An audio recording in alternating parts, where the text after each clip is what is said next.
They have been purposely disrespecting Bam Adebayo every year with this DPOY thing. So Jason breaks down why he thinks Bam Adebayo is a better defender than Evan Mobley. I do think Bam Adebayo is a better defensive player than Evan Mobley. I do not view Evan Mobley in the conversation for the best defenders in the NBA. Now, he is a good defender. However, Bam Adebayo could guard 1 through 5.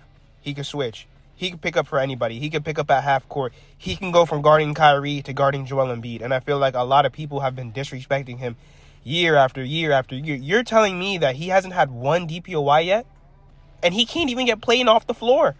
And when he's not on the floor, bro, the defense literally collapses. I just don't get it at all. Let's get into the video. Evan Mobley's a tiny bit overrated. I would not have given him Defensive Player of the Year last year. I do believe that Evan Mobley's a very, very good defender. But for instance, I do think that Bam Adebayo is a better defensive player than Evan Mobley. I do not view Evan Mobley in the conversation for best defenders in basketball. Again, a big part of it is he wasn't very good on switches. In that list of 151 players who defended at least 50 ISOs that Bam was third place on, Evan Mobley ranked 66th on that list. He allowed 27 more points per 100 ISOs than Bam Adebayo did.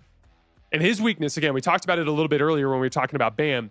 Bam was picking up pull-up shooters outside the three-point line and stunting at the ball. This is why I always tell Miami Heat fans to not get their hopes up and stop talking about, 2026 and the future, this and that. No. LUKA has signed a 3-year, $165 million maximum contract extension with the Los Angeles Lakers. That's why the Miami Heat have to worry about what they're doing right now. I think the East is still wide open. You don't really have to worry about the Celtics, the Pacers. Like, you're able to make a deep run. And especially with Norman Powell, Davion Mitchell, Bam Adebayo, Tyler Herro, plus Andrew Wiggins. I know a lot of people aren't a fan of him, but I think we honestly have a solid roster. And going into training camp, I think we can honestly go to the Eastern Conference Finals. These are the seasons where you look back and you're like, well, how did they make it? One, because we have a decent team, and then the East is weak. Eric Spoelstra, our defense, experience, all these different things matter. But once again, that's why I am not going to sit here and wait for stars, because we never get stars.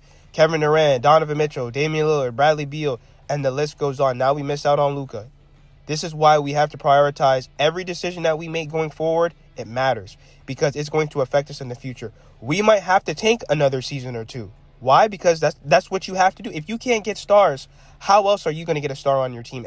Trades are so difficult nowadays, and especially with the jealousy and envy and the hatred that they have for the Miami Heat, they won't even allow us to get a star. This is the one question that we ask ourselves every single offseason. So according to Greg Sylvander, Tyler Herro would be seeking an extension around $41 to $42 million range annually. So my question to you guys, are we keeping Tyler Herro? Do you guys want to trade Tyler Herro? How do you guys value Tyler Herro on this team? I think that he's a good young player. Obviously, he was an all-star last year. He won the three-point competition. Every year, he really does get better. Obviously, I really can't blame Tyler Herro because at the same time, think about it. We've had terrible offense for years, even when we had Jimmy Butler. And then when Jimmy Butler was out, how do you expect Tyler Herro to carry the offense when Bam Adebayo doesn't want to shoot the basketball and then your next best player is Haywood Highsmith? So then obviously the defense is going to key on Tyler and pretty much take him out the game. Now, I know a lot of other people are going to say, yeah, but other players, they're able to do that. They're able to get over the defense. Not every player is like that. And that's actually a very hard thing to do. So, yes, did Tyler Herro fall short in a lot of different moments? Yes. But the roster construction and the offensive firepower that we've had has been atrocious. Literally atrocious. When Jimmy Butler is dropping 56 points and he's not even known as an offensive guy, that's when you know that you have major problems offensively.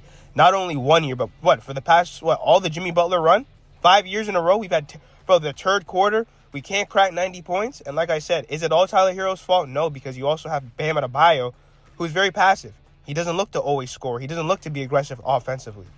So I do think Tyler Herro should be extended, but it needs to be at the right number to where you're able to still improve the team and still have defenders and scorers around Bam and Tyler. It has to make sense. I understand he wants to get paid, but the team comes first, and this is all about winning a championship at the end of the day. Davion Mitchell and Norman Powell are going to be huge upgrades for this Miami Heat team.